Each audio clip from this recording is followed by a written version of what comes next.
Alright teman-teman, ini karena panggil Pyramid Monster. Okay. Kenapa dia lain-lain? Coba tengok. Lain. Okay. Tengok. Gear 1, piston pertama 140. Dia tarik. Gear 2 138. Okay. Kekar. Hampirlah dia turun sikit lah.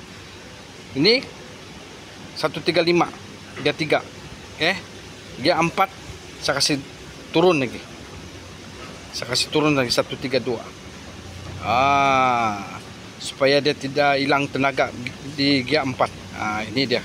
Tengok lain-lain lah. Lain-lain teman-teman ya. Okey. Ini sebelum road current lagi.